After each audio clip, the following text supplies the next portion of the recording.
Cool. Well, this is At Random. Episode 2. Yes, episode 2. I mean, we have been doing this show for a little while when we were in college on the airwaves at a few college radio stations, but now we're taking it to the basement. The basement under the yipping dog is Peanut Pinterpy. Although I don't think dogs have last names. Right. Well, I mean, if you want to just... technically, that would be because you adopted the right, cow, so. Yeah. Yeah, we got her... Cute. Yeah, we got her... We got her January 2016, I believe. So she's been with us for at least a year. Maybe it's going to be 2 in this upcoming January. Yeah, she's a mixed of a bunch of things. We got her, like, Craigslist person was was breeding dogs, and we got a good deal on Peanut, and yeah, we've had her. It was she mostly stayed with Melanie, my wife, for the first part while we owned her, and then like the summertime she stayed in Corning, the whole kit and caboodle, because I wasn't here yet. I was still at home, at my parents' house. I moved in here in August, so I didn't get Peanut more until August, and then we kind of like back and forth. So we apologize, everyone, for the yippy yapping dog, because she will be yipping and yapping the whole time because she's just that protective of me. And what are you doing downstairs with that strange man? Right, exactly, that strange man with the strange beard. I don't know what that strange man is doing. Well, it's downstairs. Funny. She loves me, obviously. Right. And she hates every other guy. My dad, Melanie's dad, you. I mean, she was just going crazy on you earlier. Wow. Yeah, it's just hilarious. Like, what did this breeder do that traumatized her to think think men are dangerous people? I don't like to speculate because I don't know, but I do know that she does this weird thing where you put her food in the bowl, and she'll take like 6 or 7 pieces, go to like the living room or kitchen, drop them, and then eat them. So she won't eat out of the bowl unless the door is closed. I'm taking my share. Right, and over here. Me and Melanie both think like, she must have been the runt because she had to like kind of fight gather for her food own, almost. Get her own little portion and secretly have it away from everything. Right. Makes sense. It's funny the habits that dogs pick up that they just never let go. You know, it's not like you can explain to them, hey, you know, you don't have to do this anymore. That's just what they pick up with you. You know, they're probably always going to do it. But yeah, we've and obviously Melanie moved in here last May. Excuse me. Okay. A couple months before we got married, so that's when Peanut got used to here. Although I believe, like she was going back and forth. She would go to Melanie's apartment in Rochester, then she would come here, then she would go to Corning for a few. Like she's been all over. So it's nice. Like since May, she's been here. Okay. So I think she's permanent. So she's definitely gotten used to it. And just so you know, if it gets louder, if the yipping gets louder, there's literally like open air space up here. Oh, it sounded like it. I was wondering why that would. Yeah, and it's like an open air vent that used to like the heat used to go, and that's where the open air. That's where the air used to go, like the cold air or whatever. It's cold air return or something like that. But it's just more of a decoration now. So if it gets you louder, she's literally right above us, and that's why it's getting louder. But yeah, episode 2. I mean, we got episode 1 up. I think we finally got the audio thing figured out because we used to do the 2 mics, 2 separate recordings, one from me, one from you. I ended up just picking yours because mine was just ungodly loud for some reason, and I have no idea why. But so we're gonna try it this way. We have a video going. Hopefully in the future we can switch into a video podcast. I think those are a little bit more entertaining. But so all right, you're just gonna pick up the audio. Take the audio from the video and put our awesome logo on. I hope you know what it is. Our 2 faces kind of cut in half with. No, I dig it. That was an aptly made. It's accurate. Pineapple Express. You know? Oh, that's what you're going for there. But I couldn't get one of the emoji people to laugh, so I just was like, all right, well, I guess we both have to have our mouths closed. Oh, that's I was going to have you be the pot guy. No offense. It's not anything. That's I just felt like... No, that's funny, man. Oh, what's James Franco's character? Okay, so I'm Franco and you're Rogan? I'm Rogan, yeah. You've been served. Have a good day, bastard. That movie's hilarious. Oh, yeah, I haven't seen that. That came out right as we were going into college, so like our first year at college, we went to different schools, but I'm sure it was the same. Everybody was just quoting it all the time. Oh yeah, definitely. And I was thinking like going forward, like our logo could change to be like movie posters. For some reason, Pineapple Express is the first one. Well, it's a good like buddy movie poster. Right. And actually, the half of I was going to do Liar Liar because that was our movie. I mean, that's our movie. Right? Yeah, but there's only Jim Carrey, so you can't make that with two people. It's not a duo of people like Pineapple Express is perfect for a duo. But yeah, we grew up with Liar Liar since we met each other when we were like 12, in 2003. And eventually we have to stop telling the same stories in every podcast. I know right. No, it's fun. But yeah, we would. Everyone's going to be listening like, wait, they told us one in episode 1, 2, 3, 6, 9, 12. Well, it's just to see, at least we know people are consistently listening. If we get comments in the YouTube going, you told that story in the first episode, it's like, well, then you watched it. Woohoo! Yeah. We know people have watched more than one episode. And I know somebody did look at it because I was 2 views and there was a 3rd view this morning. So I know somebody at least looked at it. Well, there you go. Whether they watched the whole hour of them last week, I don't know, but... There you go. All right. Well, it's getting close to Halloween. It's late October, well, mid-October, October 18th. And do you are you a dress-up kind of person? Do you have any ideas right now? Honestly, I don't do costumes anymore because they've gotten god-awful ridiculous in pricing, and I'm not one to make my own. Sometimes I just like to walk through Party City just to see if anything's cool, and just glancing at the prices, the cheapest, flimsiest little thing, it's like $40. Right, exactly. 40, and it's like, we're in our late 20s, we don't do Halloween. Exactly, And plus, with Melanie not being that either, it's not like I can I'll just do it my own. It's like, oh, that's kind of boring. Yeah, it's weird, like when you're she'll go as herself, and I'll go as like the Hulk. It's like, doesn't really work. Right, yeah, it's more fun to have. Plus, I got to get the muscles too. I don't want to buy them. But no, I'm not a dress-up type of person. Trick or treat, obviously I don't trick or treat because it's illegal. Yeah, that'd be kind of weird. It's illegal, I would think. Yeah. Trick or treat, come on! Although it'll be nice when you have kids, you can just whatever they don't like, you can just take from their basket. Right. Or if there's something you really like, just convince them. Oh, you don't like that? Remember, I'll take that off your It's hands. like say that it's a dangerous form or something like that. Be like, oh no, somebody definitely stuck a pin in your. Right, yeah, you want that Butterfinger? No, you don't need that. Remember, you don't like by the time we have kids, all the candy will be gluten-free and disgusting. So yeah, that's it. It might be illegal to have a certain number of grams of sugar. Right. Yeah. Exactly. But so how about you? Yeah, I've always dug Halloween, and where me and Maddie, my girlfriend, are trying to think of a fine couple's costume. Last year we went as the Step Brothers. That's another one I was looking at for this. I was John C. Reilly, and she was Will Ferrell, and her hair's curly enough where she just pinned it up, and it looked like a fro. And I bought a fro, and we bought sweater vests and stuff, and we just would pose like the poster, like getting like sibling photos. It was fun. It was a really couples costumes hit costume in 2017. Man. I can't even think of one. It's like no good movies have come out recently, so it's not like you can go off of those. I mean, go as Hunger Games, the Katniss and Peeta. Oh, that would be pretty cute. Except you got to be Katniss and she's got to be Peeta. No, this year we're saying we were both men last year. How about we be both women? Oh, Bonnie and Clyde, yo. Okay, yeah, we were thinking like. Something like that. Thelma and Louise was one thing because she kind of looks like Susan Sarandon, so I'll just, That's funny. But me and Melanie, we don't do the costumes, and on Halloween we usually, she hasn't been here for Halloween yet, so it's going to be a lot of firsts this year because we're both kind of together for all the holidays finally. Because in the past it would always be she'd be at her family for that holiday, and then I'd be at my family. And then as we started getting together, or we were together longer, I would choose between my family and her, or we would choose between my family and her family.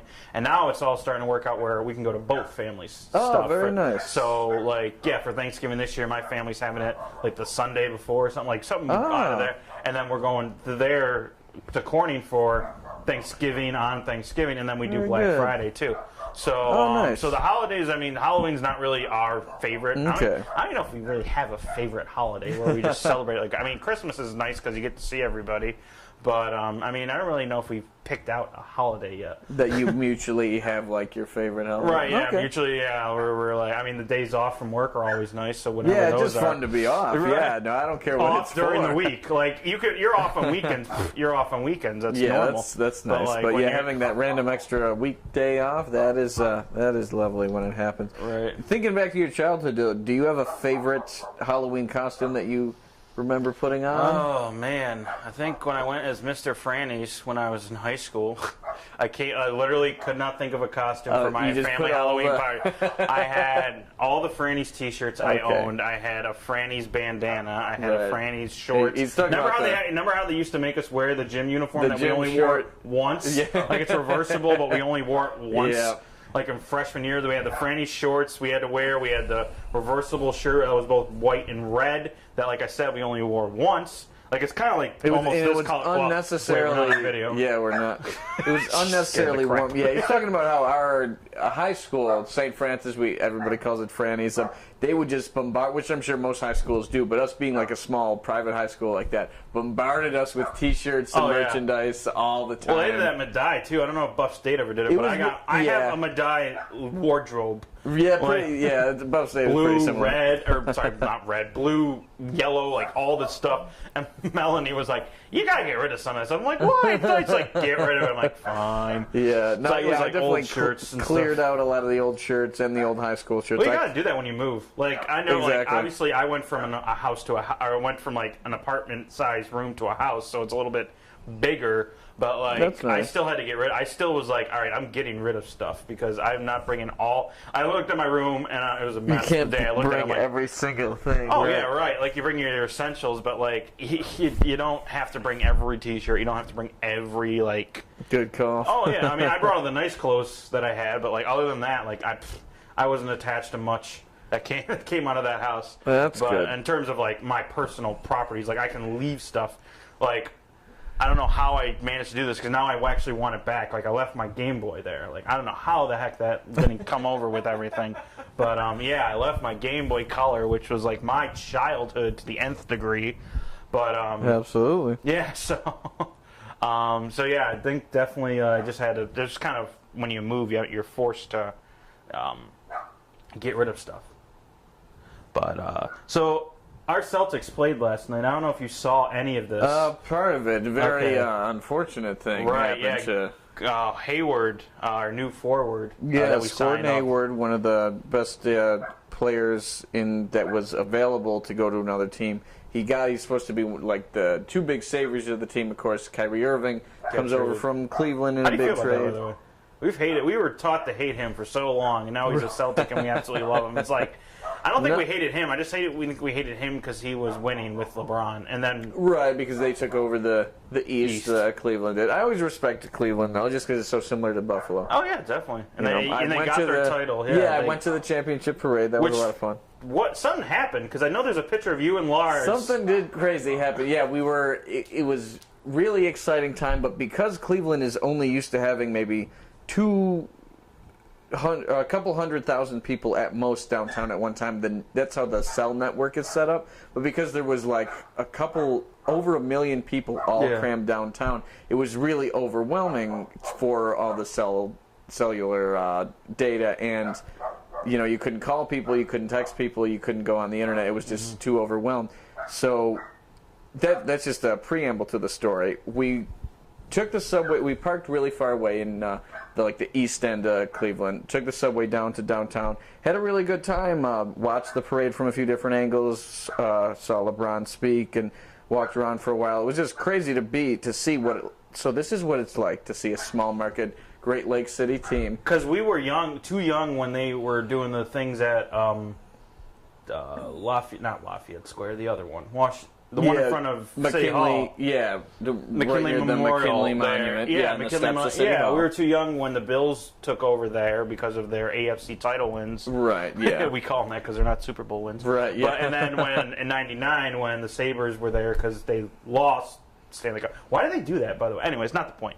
But yeah, so I can we were too young to enjoy that. So exactly. yeah, to go so see what it me would be and like. a good friend of mine, who was also a friend of yours, we were like, we got to see what this is like. We got to see what a championship parade in a small Rust Belt city is like getting their first championship in like many decades. Right. And it was great. But then when we went to go back to the subway, in the downtown subway, you got to realize is it's like a giant casino, a giant mall, and in the very bottom floor is the subway. And we get on the escalator, we're going through the mall, through the casino area, and all of a sudden we see kind of like a bunch of people running.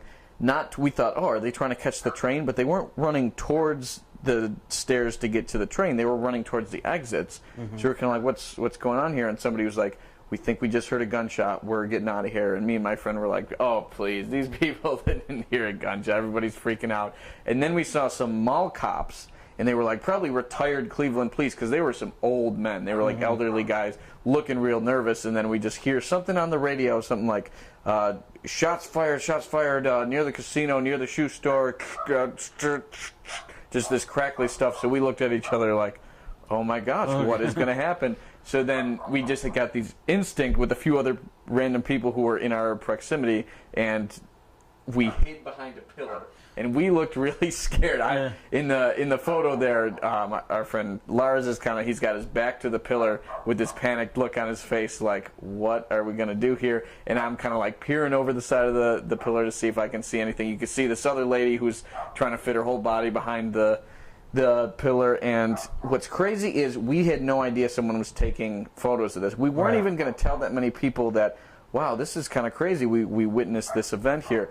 But then when about a week later, we see I go on the Cleveland Plain Dealer or Plain View or something like that, whatever their newspaper's website is, and we were scrolling through to see if there's a story about it, and all of a sudden our photo comes up. It's like, oh wow, oh my God, look at that ugly redhead. Wait a minute. Yeah, it was crazy to be like, wow, somebody was also hiding and snapped a photo of us and either submitted it or maybe they just happened to work for maybe the one of the official photographers for the Cleveland newspaper was there. Right. So what happened right after that is, I think it was like a Zoomini's or one of those shoe stores or Foot Locker or something had its lights completely dark, but then the door cracked a little bit. Somebody looked out and they go, hey, back here. So we like ran into the shoe store and we closed it. We kept the lights off. We went into the back room and like locked the door. And it was me and my friend and Lars was keeping really calm, and we were just trying to calm everybody else down because there was older people,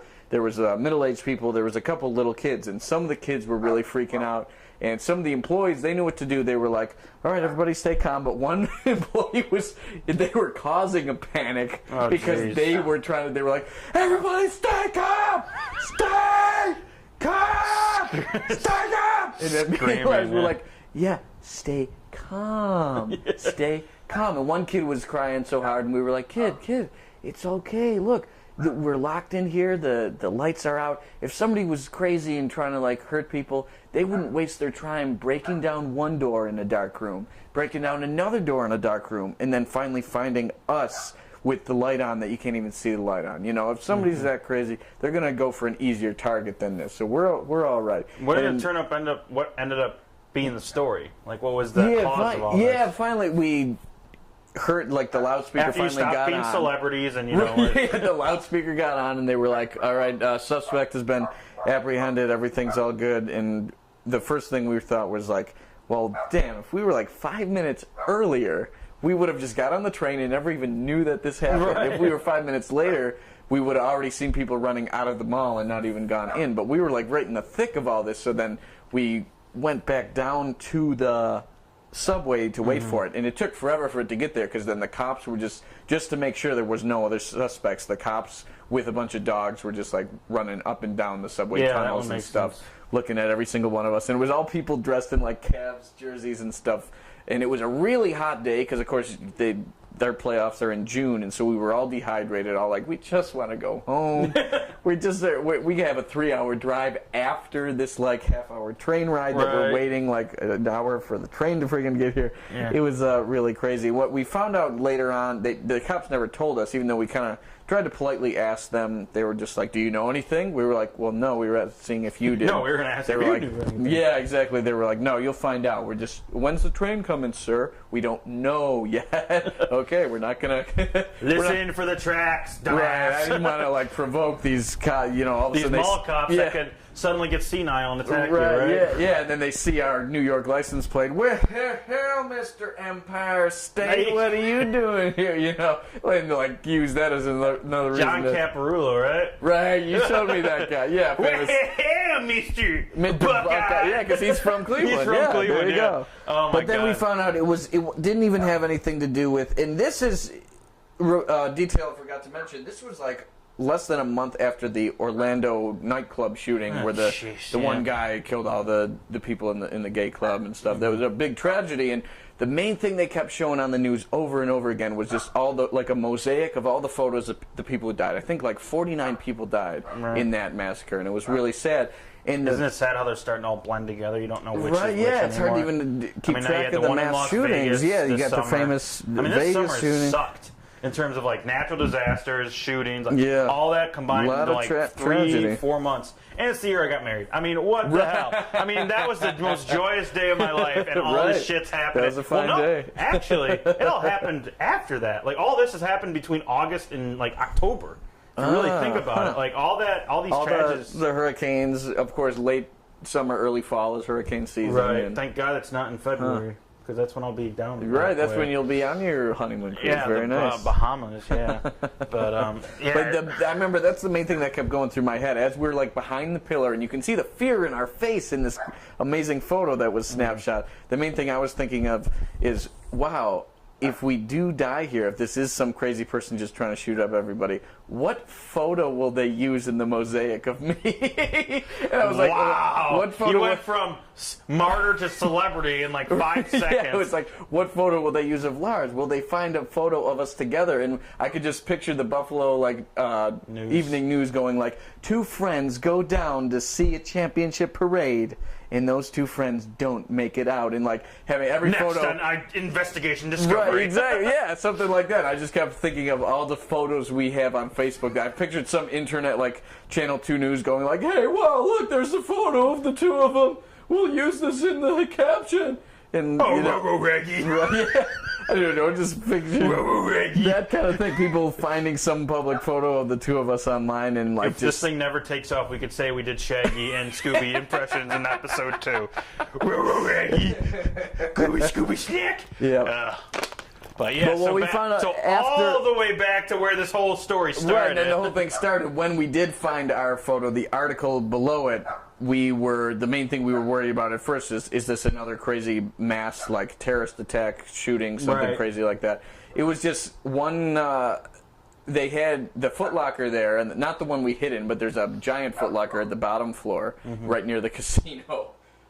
That's not really a combination, casino and shoes. I know, right? Yeah, they were giving. You win all your money, then you buy something to walk home with. There was a very special sneaker there for the championship. It was like we only have like 100 pairs of over these sneakers. Like, you're about to tell me this is over sneakers. Yes, 100 pairs of these 2016 Cavalier like authentic Cleveland champions only available. These pieces of shit caused the shooting. Yes. Okay, not that exact sneaker, but and then there was like only 1 pair left or a couple pairs left or something like that. So then when one person got it, somebody else, I guess, called one of their friends to come. They got in through the casino, which is weird to me because, like, you think the casino, they ask for your ID. You'd think the security guards would have been like, oh, that person's clearly hiding something. And these kids were only like 13 or 14. I think it was a 13-year-old bought the last pair of shoes for however much money. And then one 14-year-old called their 14-year-old friend who they knew was in close proximity and they knew had a gun. And somehow that call goes through. The whole time we're trying to make calls to tell our friends,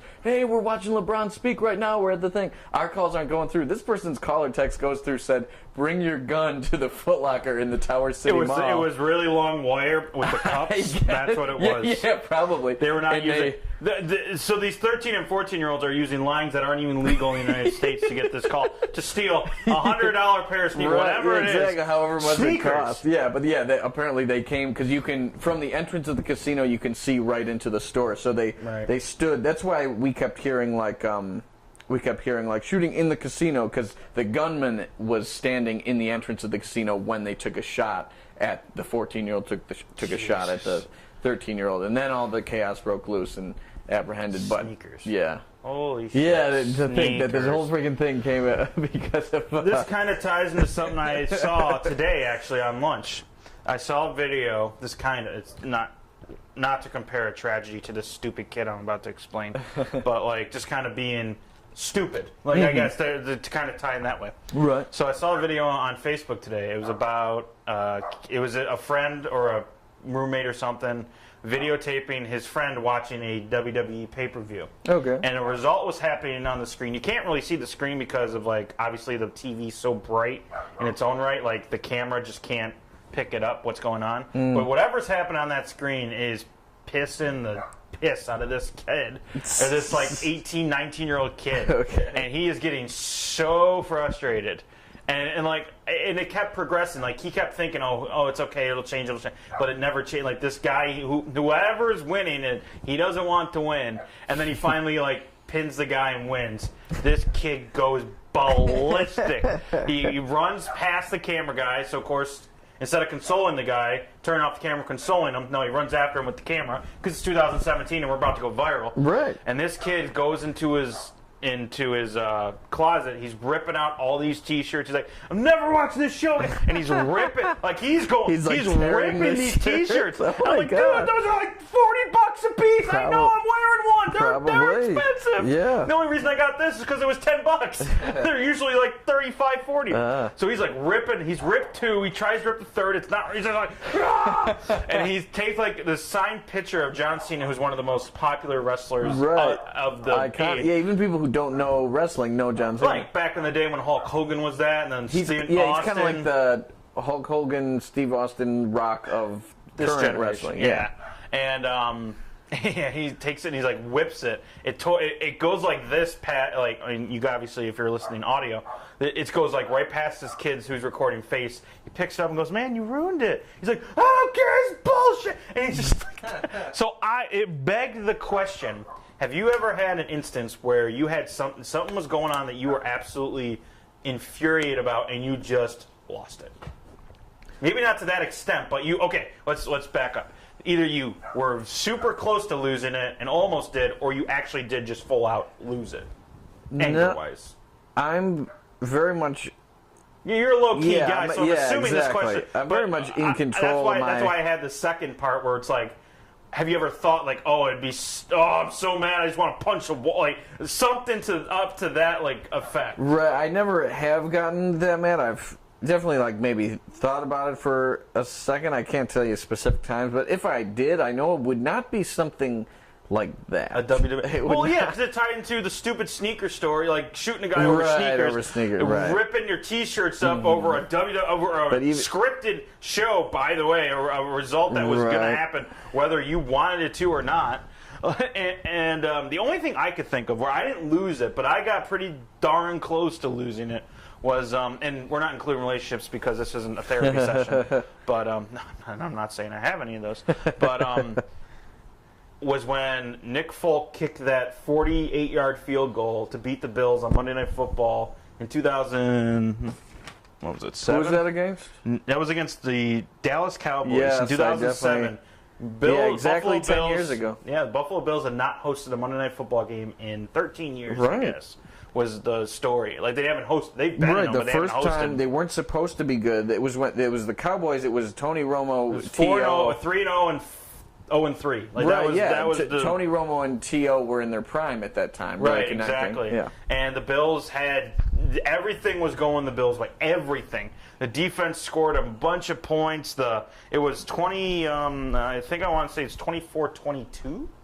Right, it was like a kind of a miracle thing that was happening. It was one of the most exciting moments in the whole franchise. That was like, wow, they finally get a chance to shine on Monday Night Football. Finally have a national audience for the first time in 13 years. Right, because back then it wasn't mandatory for all teams to be on a primetime game. Because back then, I don't believe Thursday Night Football was around yet. Yeah, or if it was, it was a long way rarely off. used. Right, yeah. Thursday night was a long way off, and it was usually just whoever would get the most ratings. So every week was going to be Dallas or New England or... Yeah, even 2007, it was Dallas and New England. And of course, that's when Peyton Manning was still in the league, so you saw a lot of Indy, you saw a lot of Pittsburgh because of...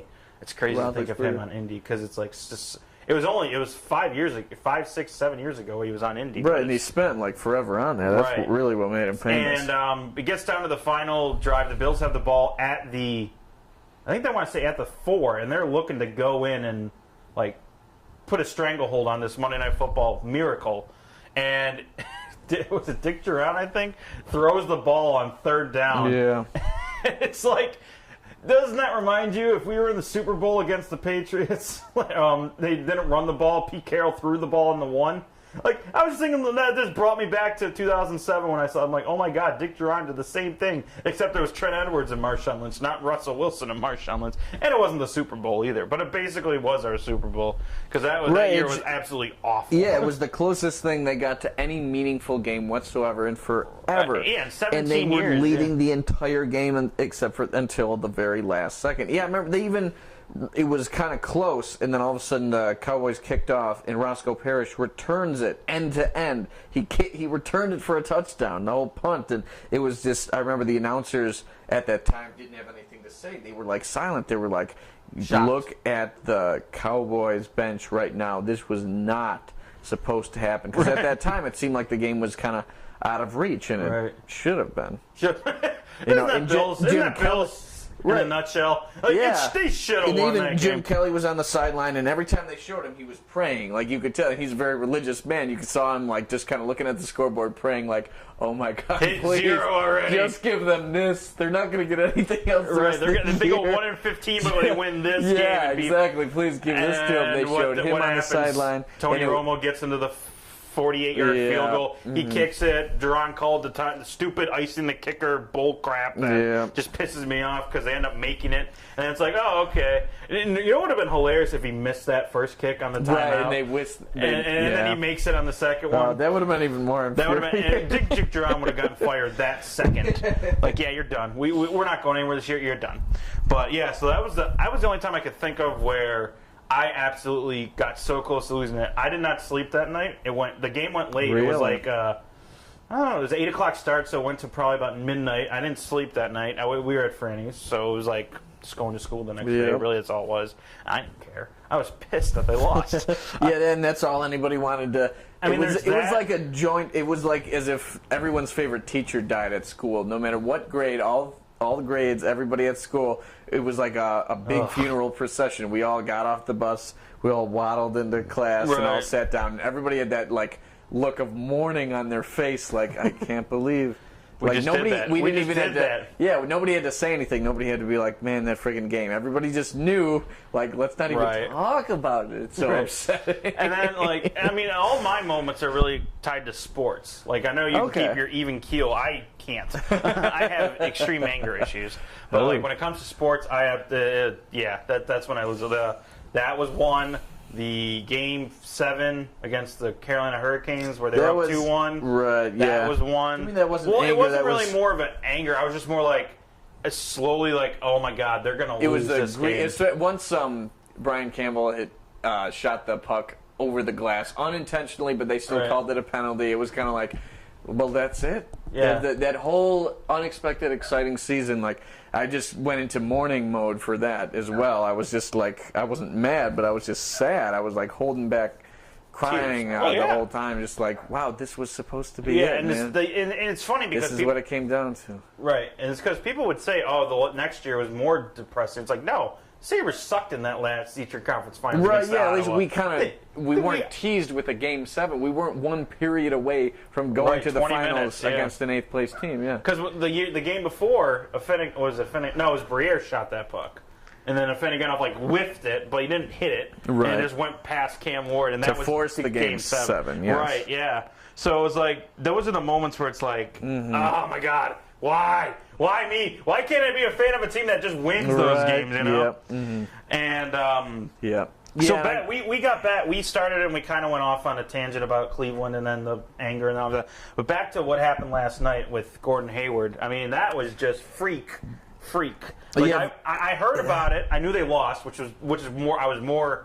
Like, when I woke up this morning, I wasn't watching that game, but when I woke up this morning, I was like, oh, the Celtics win. They lost. It's like, oh, they came back. And it was like, oh, comeback falls short. It's like, oh, man. A lot of TV wouldn't show the injury, but all you needed to see was all the other players. They showed a close-up on Dwayne Wade's face, and I never seen Dwayne Wade make a kind of disgusted face. It looks like he just watched somebody he know die. And then they showed Kevin Love's face, and Kevin Love was like covering his eyes as if he just saw the most traumatic thing ever. If you watch and it, then you look, and then I went on the internet. The TV won't show it. The TV internet doesn't show it, right? Because they have sponsors. The internet doesn't give two craps it about it. It looks like his foot was screwed on wrong. Oh yeah, Gordon Hayward's foot, like his leg was facing forward, but his I think it's his left ankle, foot was completely, the ankle and the foot were completely at like a 90-degree angle. Yeah, and it reminded me of the kid from Louisville, Kevin Ware. Kevin Ware, because that was the last time I saw that live, and it was kind of similar. What happened is he jumped way too high, and he jumped so high he kind of lost his balance, and he just came down his full weight and all that like inertia of a big man coming down on his leg wrong. And of course, Kevin Ware, that was 2013 Easter Sunday, actually. I remember a lot about it, and it was even worse for him because this guy, he landed on his leg, this poor Kevin Ware kid, and it kind of ripped his leg right open. Like you could see the bone sticking out of his shin. That's how bad that was. Yeah, and you could see and he was going, I think he was going for an alley-oop, if I remember. Right, somebody threw an alley-oop to him, and I think he got knocked a little bit. Some guy was going up, elbow as he just was in the air. That's how he lost balance. Same with Hayward, it was a similar thing. He was way up there. What threw him off his really elevated heavy balance. Somebody bumped him just a little bit clean. Nobody was trying to do that. Oh yeah, of course not. And then he just happened to come down. And it's you can see basically his legs coming up like this, and then here's his body, and it just flattens on top of it. Yep. And right when you saw that, it was like, oh god. And then they show the close-up of it, which, I'm a videographer. If I ever saw that, I'd find it that's your job. You have to do that. But in the back of my mind, I'm like, oh my god, that dude just snapped his leg in two. It is and what the announcer said it too. He's like, Gordon Hayward just broke his leg. Gordon Hayward just broke. And he said it twice. Gordon Hayward just broke his leg. What we know now, at first, some people were like, this could be not just a season-ending, a career-ending injury. Some people you can't come back from that. You can't re-land on that leg ever again. Oh yeah. But what they found out, it was a very clean break of the bone. No vessels or tendons were broken, and so that means that he will be able to play again. Probably not till the very last month of this season. And they might and they paid him so much money. If I was the Celtics, I'd say it'd be a wiser investment just to say, you know what, chill out until exactly 1 year, till next season's home opener. Right, exactly. And of course, everyone was reacting to it heartfelt, prayers for Gordon Hayward, prayers and everything like that. There's one guy who wasn't. Who's that? His name's Skip Bayless. Nobody knows who the hell he is anymore because he left First Take. Nobody knows what the heck he's doing. Very whiny. I don't know how a guy with that kind of persona exactly gets a job. I think him and Stephen A were so good, and then finally Stephen A or somebody said "screw you," and he got shipped off to Fox. Right. But I just don't like his. He's like whiny Southern man, and he doesn't even do it. He does it slowly too. He's like, by the way, I'm just gonna say this. Just gonna say this. Yeah, I don't know. That's Star Wars 7 was a terrible movie. Come at me. It's you know what I mean? It's the totally against the grain opinion. Right. Yeah. And this is what he tweeted. Though. This is what I saw. This is what he tweeted, and I quote because I wrote it word for word because I'm smart. It offended me that much. And I know we're called at random, but sometimes you just have to write this shit down. Come at me. Watch the video. Anyways, this means you've been watching for 35 minutes or so, and you know what's going on. If Gordon Hayward is gone, maybe for the season, LeBron's path to losing a 6 finals gets easier. It's what the fuck are you mean? Why would you? Who cares? Luckily, the Twitterverse, if you will, all kind of got on him real quick. Oh, they did. Yeah, there was a bunch of responses. How dare you say that? A guy breaks snaps his leg in two, and you're saying, "Oh, at least LeBron's path is easier to the finals." Yeah. Oh, sorry, to losing a 6 finals. Right. And nobody's thinking about that after game 1 when a dude snaps his ankle. He shows disrespect to a guy who almost ended his career. Then he insults LeBron, saying he's guaranteed to lose anyway. Right. And it's just what? This is why I don't have a Twitter. Right. Yeah. I mean, we might get a Twitter as a show. Maybe for the show, but personally, I haven't a use for them. It was oh man, Twitter. Imagine. Remember when social media became a big thing when we were in high school, or maybe before that? That's when that stuff was first really coming out. I remember MySpace was big when we were freshmen back in 2005. Then the dude sold it for billions or millions of dollars. Right as it was going down. Dude, what was it? Some guy tweeted him or Facebooked him oh, how's MySpace going? Because it had closed and he sold it. And he was like, how's MySpace going? And he emails back I don't know. I'm sitting in my mansion. How's your 9-to-5 job going to make what I pay for shoes for food or something? Something like, because Tom, the famous MySpace guy who you had to be friends with on MySpace, he put out something like that saying like, hey, everybody should like my Facebook profile. That's ironic, right? That's funny that I'm on Facebook now. And then he goes, some jabroni thinks he's smart and goes, I'll join somebody who had a failing social media site. He was like, failing? I sold that for like $3.2 billion to Rupert Murdoch right before it failed. Enjoy your 9-to-5. Enjoy your 9-to-5 job, yeah. But couple musical related stories recently. Okay. Billy Joel's expecting a kid at 68. Whoa. Apparently, I saw this right before I left work today. One's too old to be expecting. Right, yeah. I mean, like, for women, obviously, it's biologically, like, your body just doesn't... Says, you idiot, doesn't allow it. We're doing the crime scene tape. No. Yeah, you know that Ghostbusters thing? Yeah. That is an A, right here. No. That Ghostbusters thing is just we're doing DX on your crotch. X, no. Yeah. Anyways. But yeah, dudes, for men, we work for some reason. It's almost as long as you're alive, you can still... produce a kid, and that's what's going on for... It's the weirdest way to say it. You could produce. So that's crazy. Like, before this, Billy Joel will be 78. 68, yeah. He's going to be 68 when this kid is 10 years old. So his father will be elderly. I was going to say, the family photos is going to be... Mm-hmm. I don't know how old his wife is. Alexis Roderick or something? Right. Well, a lot of these rock stars do end up, doing that exact thing, like, at really young... You wonder if it was planned. Right. I wonder. Yeah, I don't know. Mick Jagger, lead singer of the Rolling Stones, he's in his, like, 70s, and he's been with many very young women, have had many kids that are, like, young enough to be his great-grandchildren.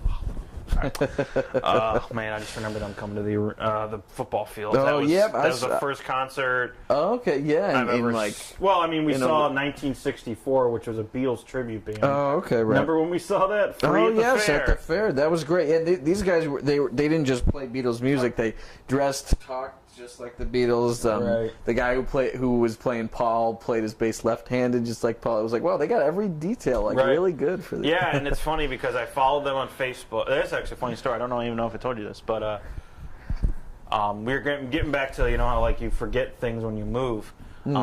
After we saw that show, I was like, oh, that's just so cool that like I can say my first concert was Beatles, although it's really not, really not the real Beatles, but still like a very good impression of tribute to the Beatles. Yeah. And so they had a website, and I actually just I emailed them. I emailed the website. I said, listen, I don't know if you guys do this, and if you don't, that's fine.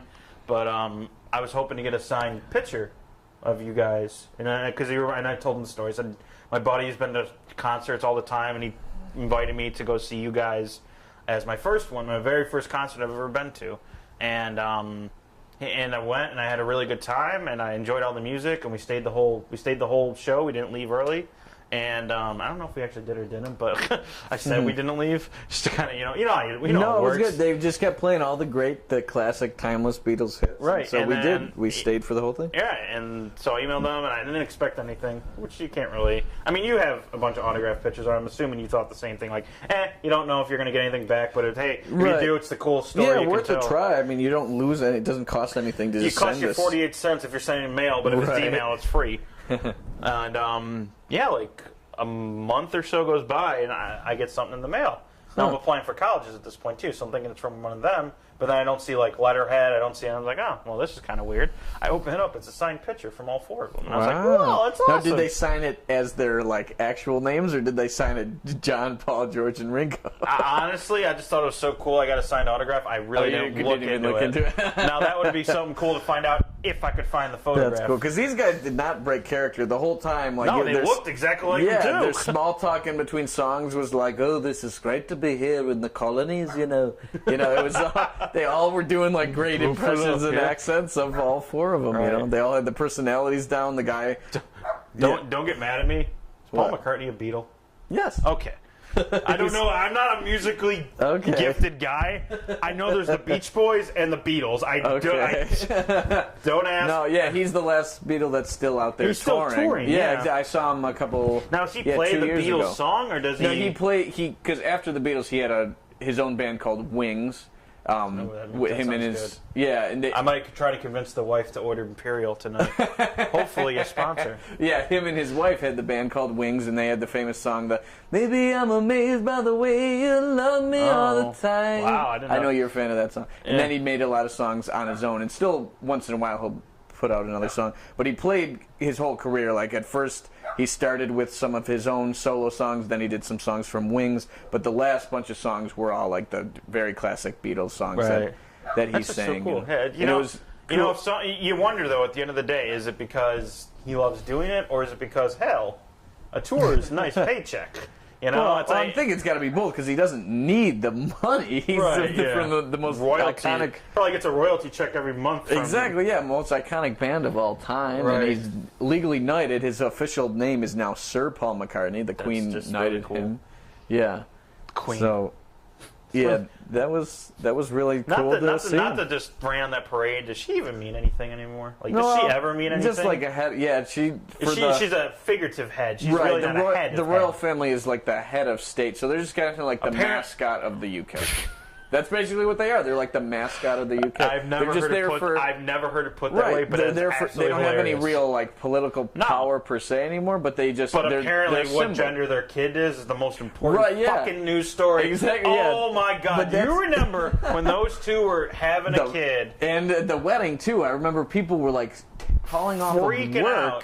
And it's like, I don't give two flying fucks calling about off of work to watch the broadcast of these people's weddings. Right. But I get that kind of proves why some people are like, why are they keeping them around? Well, look at how much attention and tourism they generate. Yeah, right. Like, it's costing. People go to see the Queen. It's like, it costs the taxpayers a lot. How many presidents has she been around for? Yeah, she's been queen since I'm pretty sure like the late 60s, early 70s. Oh, really? I thought it was back before that. No. I mean, she was a kid during World War II, so she remembers that. I mean, if she was an adult during then, she'd be like 130.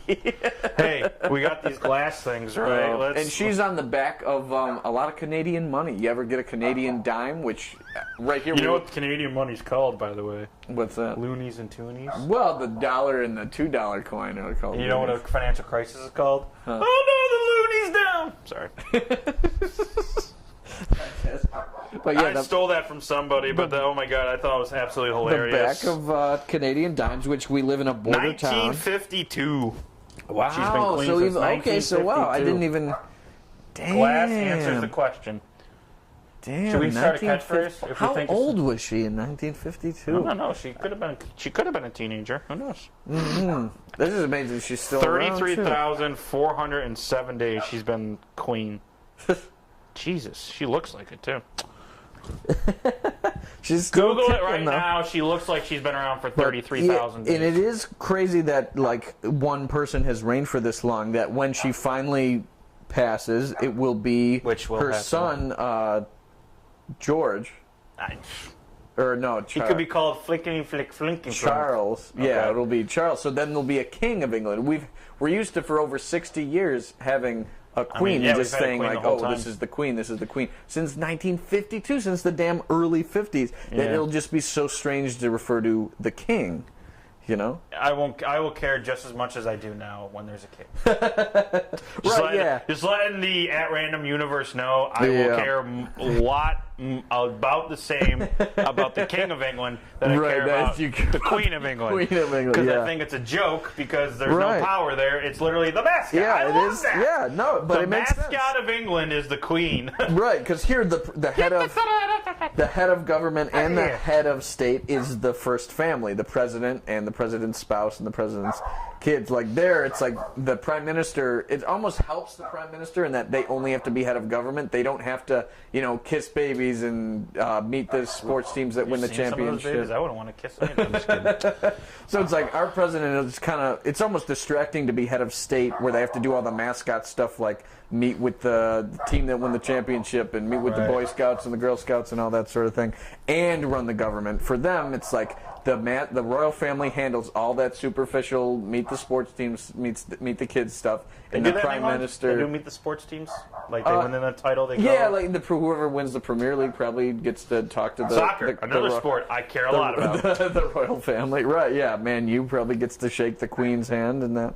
But yeah, now Man C. I'm sorry, I don't know the soccer. Okay. Yeah, I don't know that much about it. I know there's City and I know there's United. I don't. Right. Or if there is, you know what? Yell at me. It means you've been watching for 45 minutes and you've picked up on this mistake. It means a lot to me. So you know how we love to force the transition to a different story, right? At random, at its finest.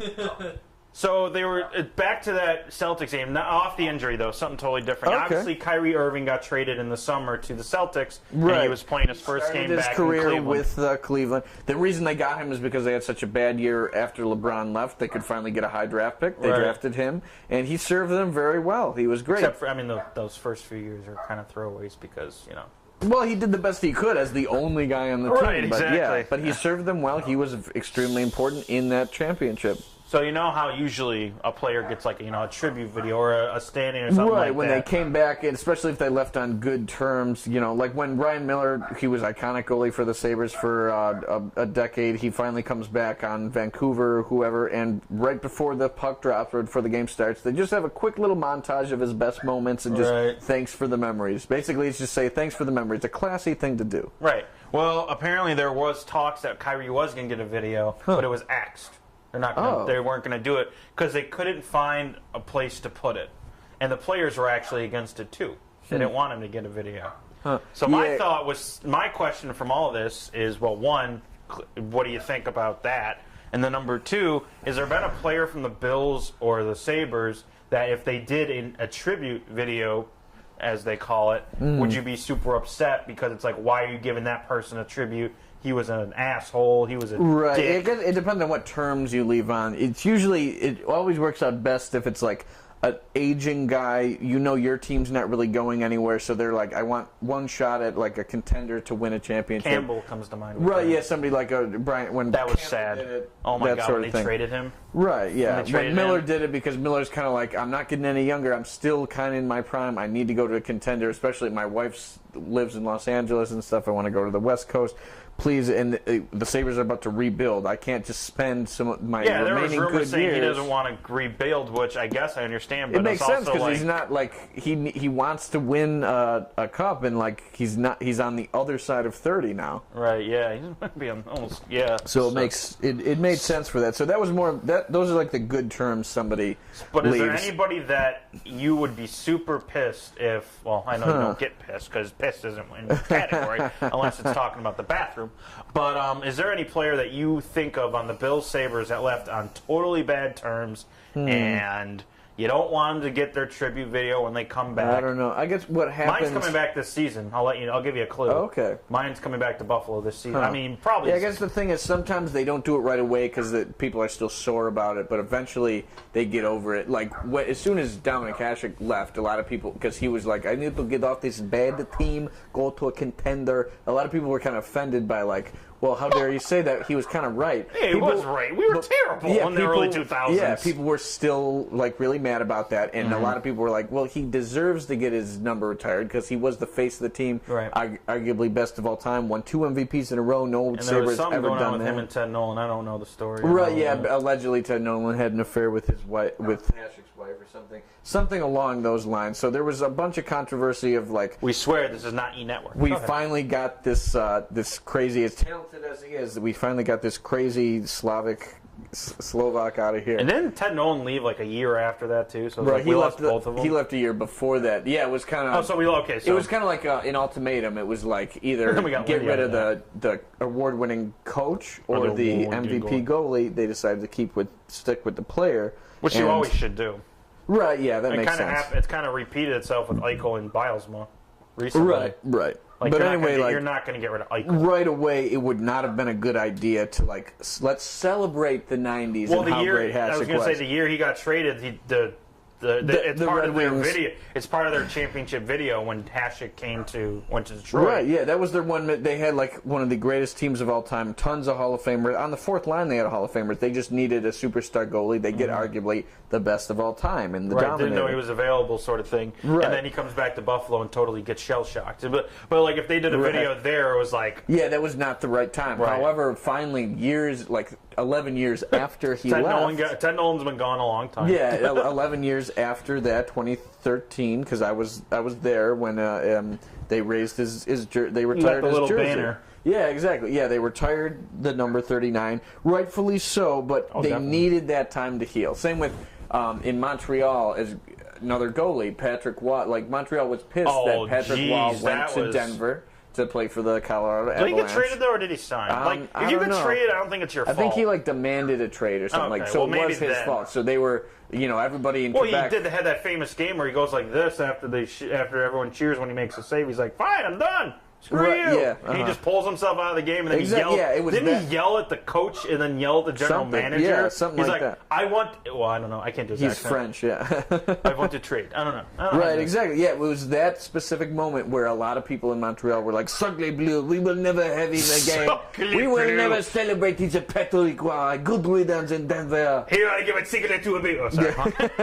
Robin Williams, R.I.P., my man. Yeah, that's right. Oh, my gosh. But then eventually in 10, 15 years after that, they were like, it was a fun time. We won a couple of cups. He's a French boy. I smoked 60 cigarettes in one game. Yeah, we smoked a cigarette in 300 level. Don't tell the security. This is why we do all the shtick at the end of the episode, because if we get yelled at for it, that means you've watched the whole thing, and we love you for it. Yes, and now the number 33 joins the 100 other numbers that Montreal I was going to say, what are they going to eventually do? Are they going to do it in Futurama, where they do A, B, and stuff like that? Right, teams who have crazy long histories, won a million championships. Teams like the Celtics, the Canadiens, the Yankees. Well, the Celtics, how many numbers do they actually have retired, though? No, they got a ton retired. I think they have the most in all sports. Oh, they have a banner of it, don't they? Right, they don't have individual because banners. The Celtics retire so many. Well, when you win 8 championships in a row, you probably should retire every single person on that team. Come on! You don't gotta do that. They all sucked. Right, so they all got lucky. Instead of individual jerseys, the Celtics just have one banner that looks like a bingo board, actually.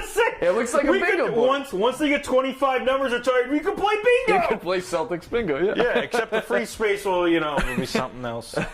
But anyway, so eventually it's well, damn, Canadiens, Celtics, Yankees, you're gonna have to go to 3 digits but at the same time, Yankees, all the single-digit numbers are gone. Yeah, every single one. Yeah, now that Jeter's up there. That dog has been going the whole fucking episode. Melanie, if you're listening to this, God damn it! I think the number 0. Which means you've been watching the whole episode. Few people. I think we have a theme going here. Oh, we do all our shtick at the end that will piss people off. Yeah, well, it's a nice test. Yeah, but so I think. Well, I'll say my point. I think we're almost at our limit here. But my guys were Marshawn Lynch. That'd be the one guy. I don't think, no matter what happens, no matter how long it's been, I don't think he was good enough. He sold a lot of jerseys, he was a good. He was a dick. He was, and he got in a lot of trouble. He proved it in Seattle. He's like, I'm just here so I don't get fined. Right, and he made Buffalo look really bad because, of course, the Bills play in the suburbs, and he was just he didn't want to explore any of the cool parts of Buffalo. He just got a house right near the stadium and only hung out in the neighborhood or in Hamburg or Orchard Park. Yeah. So ESPN was coming in to cover it, and they were like, "So what do you do here in Buffalo?" And he's like, "I'll go to Applebee's."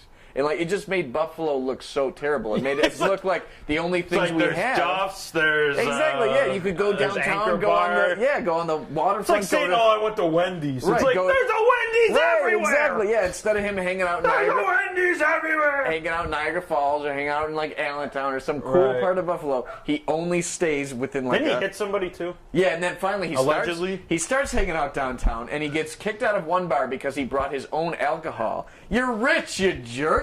You cheap bastard! Why don't you pay for your drink? He snuck in a bottle. Which can lead into another topic that we can do real quick. LeBron James doesn't pay for no ads on Pandora. Cheap or not cheap? There was a story recently where LeBron's getting personal Pandora account, he does not pay for no ads. He doesn't have the premium, no. No. Huh. Oh, well, I mean, to each his own. Maybe he just doesn't listen to it that much. I don't know. Yeah, but it's also like my time's not worth that much. Where 30 seconds out of my life is like, I need my music. Right? Yeah. So I don't know. Yeah, obviously the guy can afford it. But no, I agree with you because then Lynch, when he finally did start hanging out downtown, he gets kicked out of the bar because he brings his own alcohol, and then he hits a lady on the corner of Chippewa and Delaware, and that was like a big thing because he was like, "No, I didn't do it." But then they had like those blue light cameras, and the cops were like, "That's clearly you, dude." And then he got caught. No, it's racist. It's a black man. And then he got caught with weed in his car or something like that, and he was always speeding, and he would always try to tell the Hamburg cops like, don't you know who I am? I'm a star of the Bills. And at first, I hate people. Yeah, at first they were like, yeah, that's cool. But then when they, like, the same cop would stop him like 3 times, like in 3 weeks, and they'd be like, okay, you're running out of your mulligans here, and the team's not. You were a golfer, you'd be plus 100 because you're out of mulligans, and you're getting some decent yards every game, but you're not exactly like the Bills Super Bowl MVP. Yeah, exactly. Yeah, you're not taking us to the damn playoffs. So no, I agree. Like he made Buffalo look really bad because all he would talk about was like, I like the ambiance of the Buffalo Applebee's, which is just really annoying. Like, we got more stuff than that. Yeah. Stop making us look so terrible. Which Applebee's? There's more than one in Buffalo. Right. And then it was just annoying how good he got once he was on a good team. You know, he became really iconic. He won a Super Bowl, and people were mad he didn't get the ball in the Super Bowl. Like, that's how good he got. Because he was, the way he runs is his like, he's like a bulldozer, you know. And against the Patriots, they probably would have won 2 Super Bowls in a row. But first to repeat. Yeah. Yeah. Well, this has been episode 2. Oh my goodness gracious, has it been fun? This is Trevor Dugan. My name's Alec Turpey. We'll eventually get those social media sites up there. I mean, we got a Facebook. That's about it right now. We'll have a Twitter. We'll get a Patreon account where you can actually donate money to us so we can, do a little bit more professional. I mean, this is kind of professional at some point. I mean, at some point you just run out of stuff to buy. But this episode, of course, was really fun to do. We plan on doing it every week. Obviously, we're busy people. But we have a streak of 2 weeks so far. 2 weeks, people! 2 weeks! Yeah. And hopefully a week 3 and 4, and then after that, we'll just keep going as we go. Again, like I said, Trevor Dugan, Al Paterby. This has been At Random. And, of course, look for these episodes randomly. All right, cool. All right. So, how much time do you have, like, right now? For not much. Why? What's up? No, I was hoping to film.